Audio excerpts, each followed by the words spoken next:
ఈ మధ్య న్యూస్లో ఎక్కడ చూసినా టారిఫ్ల గురించి మాట్లాడుతున్నారు కదా. అమెరికా వాళ్ళు చైనా వాళ్ళ మీద 145% టారిఫ్ వేశారంట.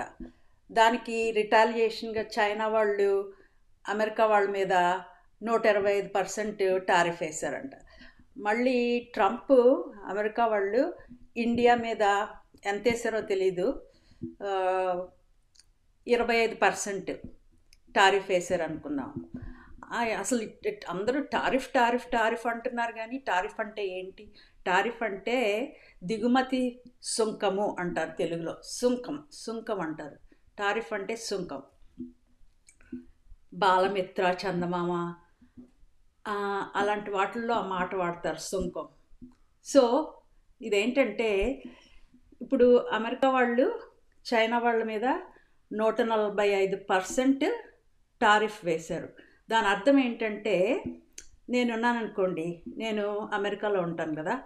ఓకే, సో అమెరికాలో ఉన్నప్పుడు నేను ఒక షాప్ పెట్టుకొని అందులో పెన్సిల్స్ అమ్ముదాం అనుకున్నాం అనుకోండి.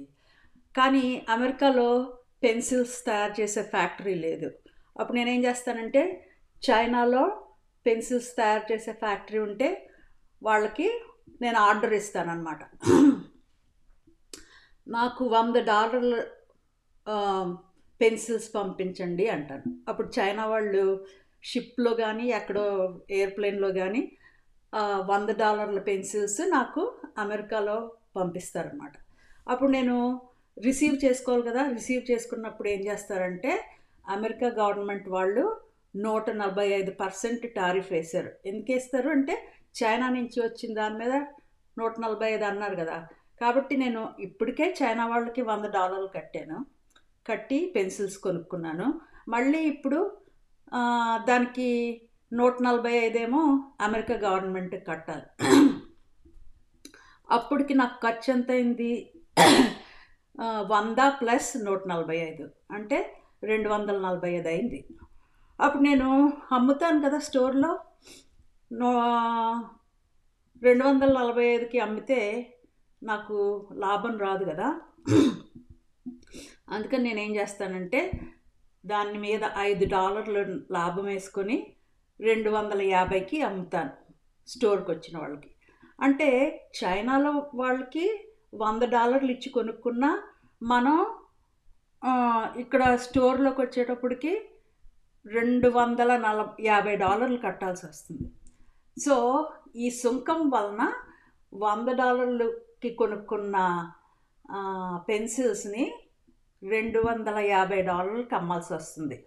కాబట్టి టారిఫ్ అమెరికా వాళ్ళు చైనా వాళ్ళ మీద వేసినా దాని భారం ఎవరు పడుతుందంటే, అమెరికాలో ఎవరైతే స్టోర్లో పెన్సిల్స్ కొనుక్కుంటారో వాళ్ళ మీద పడుతుంది.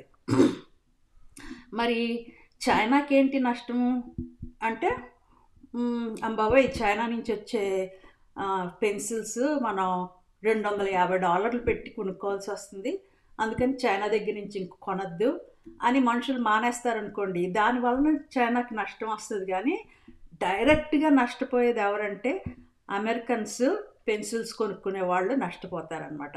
వాళ్ళు ఎక్కువ డబ్బులు పెట్టి కొనుక్కోకూడదు అనుకుంటే చైనా వాళ్ళకి వ్యాపారం పోతుంది, కానీ డబ్బులు ఏమీ పోవు. కాబట్టి ట్రంప్ చైనా మీద 145% టారిఫ్లు వేస్తే అది వచ్చి ఎవరి మీద పడుతుందంటే, అమెరికాలో పెన్సిల్స్ కొనుక్కునే వాళ్ళ మీద పడుతుంది అన్నమాట. అది సంగతి.